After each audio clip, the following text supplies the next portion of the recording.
আমরা 1 নম্বর নিচের বর্ণাংশগুলোকে অপরিহিত বর্ণাংশে প্রকাশ করব। অপরিহিত বর্ণাংশে প্রকাশ করা 3 সমস্ত 2/1 আমরা অপরিহিত বর্ণাংশে প্রকাশ করব।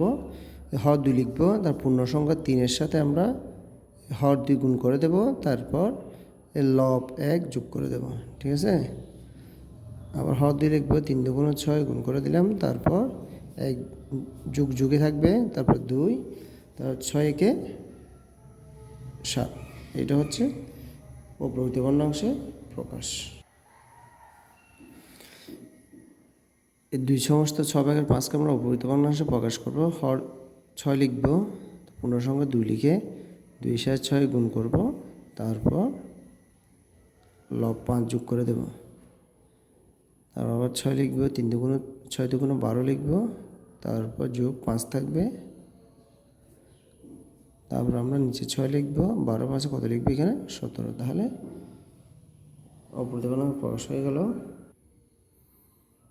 4 সমস্ত 9/4কে আমরা অপরিহিত বর্ণাংশে প্রকাশ করব। হর 9 দেব, পূর্ণ সংখ্যা 4 দেব, এই লব 9 হর 9 দিয়ে পূর্ণ সংখ্যা গুণ করব, তারপর লব 4 যোগ করে দেব।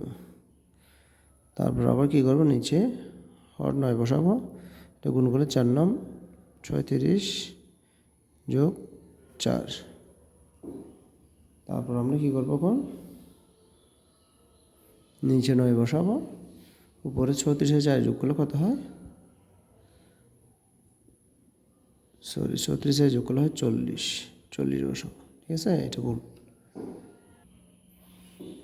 3 সমস্ত 8/5কে আমরা অপরিহিত বর্ণাংশে প্রকাশ করব। হর 8 দিব, এই পূর্ণ সংখ্যা 3-এর সাথে আমরা 8 গুণ করে দেব, তারপর আমরা হর 5 যোগ করে দেব।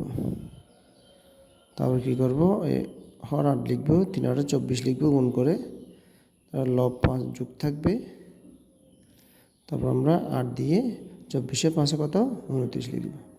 এটা হচ্ছে অপরিহিত বর্ণাংশ প্রকাশ। আশা করি আমরা সবাই বুঝছি।